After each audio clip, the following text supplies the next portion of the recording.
আজকেও আপনাদের জন্য অনেক নতুন নতুন খবর নিয়ে চলে এসেছি। চলুন একে একে সব খবরগুলো জেনে নেওয়া যাক। বেশ অনেকদিন পর আবারও বাংলায় ফিরতে চলেছেন অভিনেত্রী দেবচন্দ্রিমা সিংহ রায়। অভিনেত্রী দেবচন্দ্রিমা সিংহ রায় তো বাংলা ধারাবাহিকে অভিনয় করেছেন অনেক দিন হয়ে গেছে। তারপর অভিনেত্রীকে আমরা হিন্দি ধারাবাহিকে অভিনয় করতে দেখেছি। এবার অভিনেত্রী বাংলাতে ফিরছেন, তবে কোনো ধারাবাহিকে নয়। এবার একটি ওয়েব সিরিজে প্রধান নায়িকার ভূমিকাতে দেখা যাবে অভিনেত্রীকে। আড্ডা টাইমসে আসতে চলেছে নতুন ওয়েব সিরিজ তোমাকে বুঝি না প্রিয়, যেখানে তার বিপরীতে অভিনয় করতে দেখা যাবে দুজন নায়ককে। একজন হলেন অভিনেতা অর্জুন চক্রবর্তী এবং আরেকজন হলেন অভিনেতা দেবজ্যোতি রায়চৌধুরী। খুব শীঘ্রই আড্ডা টাইমসে মুক্তি পাবে তাদের এই নতুন ওয়েব সিরিজটি।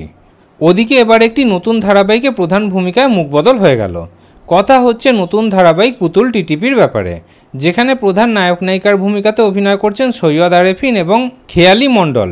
এই ধারাবাহিকে একটি গুরুত্বপূর্ণ চরিত্রে মুখবদল হয়ে গেল। ধারাবাহিকে পুতুলের দিদি মিতুলের চরিত্রে অভিনয় করছিলেন অভিনেত্রী সুরভি সান্যাল। এবার সেই চরিত্রে মুখবদল হয়ে এলেন জনপ্রিয় অভিনেত্রী রশ্মিতন্নী ভট্টাচার্য, যাকে আপনারা এখন চিরসখা ধারাবাহিকে অভিনয় করতে দেখতে পাচ্ছেন। ওদিকে কোন গোপনে মন ভেসছে ধারাবাহিকে এন্ট্রি নিলেন অভিনেত্রী পুনাম বসাক, যাকে আপনারা এর আগে আরও অনেক ধারাবাহিকে সাইড রোলে অভিনয় করতে দেখেছেন। ইচ্ছে পুতুল, অমর সঙ্গে এই সকল ধারাবাহিকে অভিনয় করেছেন তিনি।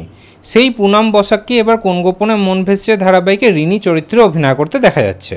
ওদিকে অভিনেতা প্রতীক সেনের নতুন ধারাবাহিক জি বাংলার পর্দায় আসছে, আর এবার তার বিপরীতে অভিনয় করতে দেখা যাবে অভিনেত্রী অনুষ্কা চক্রবর্তীকে। জি বাংলায় আসতে চলেছে নতুন ধারাবাহিক দাদামণি, সেখানেই প্রধান নায়কের ভূমিকাতে অভিনয় করতে দেখা যাবে অভিনেতা প্রতীক সেনকে।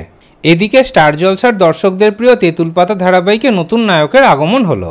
ধারাবাহিকে এন্ট্রি নিলেন জনপ্রিয় অভিনেতা রবি সাউ, যাকে আপনারা এর আগে অনেক ধারাবাহিকে প্রধান নায়কের ভূমিকাতে অভিনয় করতে দেখেছেন। সেই রবি সাউকে এবার তেঁতুল পাতা ধারাবাহিকে এক পুলিশ অফিসারের ভূমিকাতে অভিনয় করতে দেখা যাচ্ছে। তাহলে এই সকল খবরগুলির মধ্যে কোন খবরগুলি আপনাদের বেশি ভালো লাগলো কমেন্টে জানাতে ভুলবেন না।